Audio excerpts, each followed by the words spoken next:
Bengal safe Murshidabad জেলায় ফার্নিচারের জগতে এক পরিচিত ও প্রতিষ্ঠিত নাম। Bengal safe 57 বিবিসেন road, Baharampur, Murshidabad.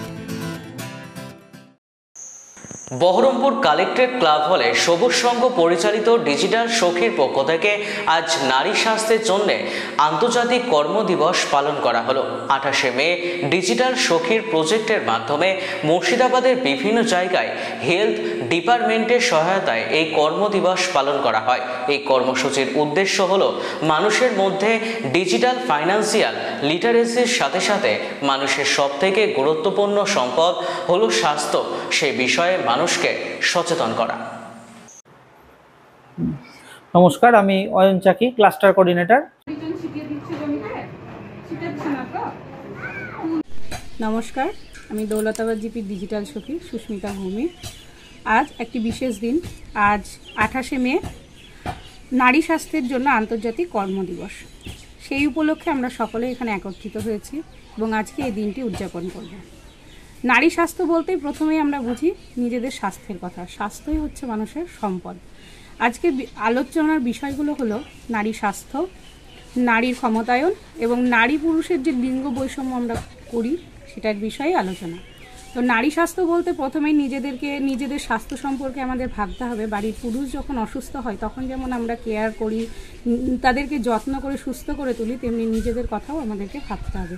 একটা বয়স পর 30 বছর বয়সের পর মেয়েদের শরীরে প্রায় আয়রন, ক্যালসিয়াম এই জিনিসের অভাব দেখা যায়।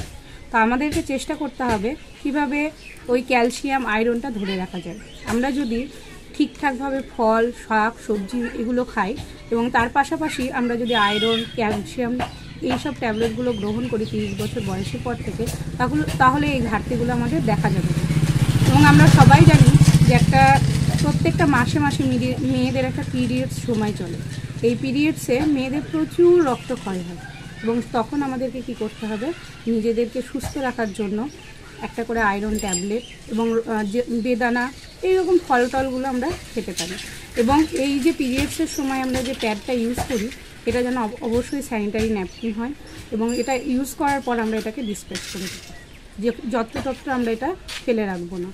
এই সব বিষয়গুলো যদি আমরা খেয়াল করি তাহলে আমাদের স্বাস্থ্যটা সম্পর্কেও আরও আমরা ওয়াকিবহাল হতে পারবো। এবং তারপরে আসি নারীর ক্ষমতায়ন। পরিবারে আর সমাজে আমরা বলি যে নারীর ক্ষমতায়ন বৃদ্ধি করতে। নারীর ক্ষমতায়ন তখনই বৃদ্ধি পাবে একজন নারী যখন স্বাবলম্বী হয়ে তার পরিবারের পাশে দাঁড়াতে পারবে। এবং আমরা নারীরা চাইলে সব করতে পারি। সেই জন্য আমাদের কি উচিত, নারীদেরকে স্বাবলম্বী হওয়ার জন্য আমরা যেরকম পরিবারে নিজেদেরকে ক্ষমতা বৃদ্ধি করার জন্য নিজেরা কিছু ছোট ব্যবসা, গবাদি পশুপালন এবং নিজেকে আরও তৈরি করার জন্য ছোটোখাটো হাতের কাজ এগুলো শিখে নিজে কিছু উপার্জন করব এবং তার পাশাপাশি নিজেদের পরিবারে কোনো কিছুর মত নেওয়ার সুযোগ আমরা তাদের পরিবারের মধ্যে তৈরি করব। এইভাবে দীর্ঘদিন যখন আমি নিজে উপার্জন করে পরিবারের পাশে দাঁড়াবো তখন আমি নিজেও স্বাবলম্বী হব এবং আমার পরিবারেও আমার একটা সম্মান পাওয়া যাবে। তারপরে আসি লিঙ্গ বৈষম্য। আমরা প্রত্যেকেই বলে থাকি এখন নারী পুরুষ সমান। আদৌ কি পরিবারে বা সমাজে নারীদের সেই সম্মানটা দেওয়া হয় না। কারণ কি, আমরা সেই সম্মানটা নারীরাই নারীদেরকে করতে জানি না।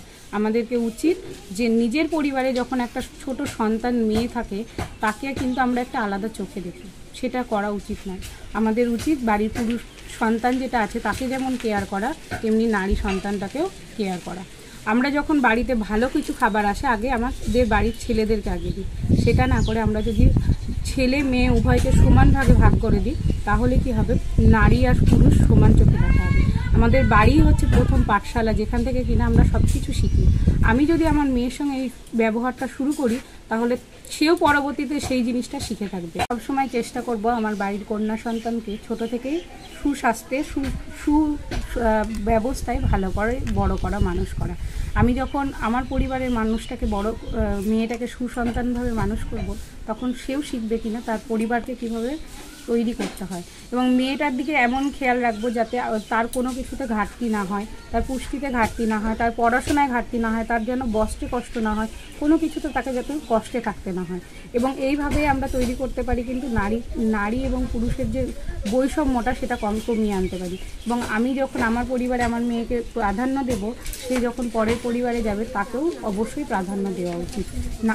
এইভাবেই আজকে আমাদের দিনটা আমরা সেলিব্রেশন করলাম। আমরা সকলে এই কারণেই একত্রিত হয়েছি যাতে আমরা স্বাস্থ্য সম্পর্কে সচেতন থাকি। আবারও বলবো, স্বাস্থ্যই হচ্ছে আমাদের সম্পদ, সে নারী হোক বা পুরুষ, সবারই কিন্তু উচিত স্বাস্থ্য সম্পর্কে সচেতন থাকা, অনেক কিছু জেনে রাখা। বেঙ্গল সেফ মুর্শিদাবাদ জেলায় ফার্নিচারের জগতে এক পরিচিত ও প্রতিষ্ঠিত নাম। বেঙ্গল সেফ 57 বিভি সেন রোড, বহরমপুর, মুর্শিদাবাদ।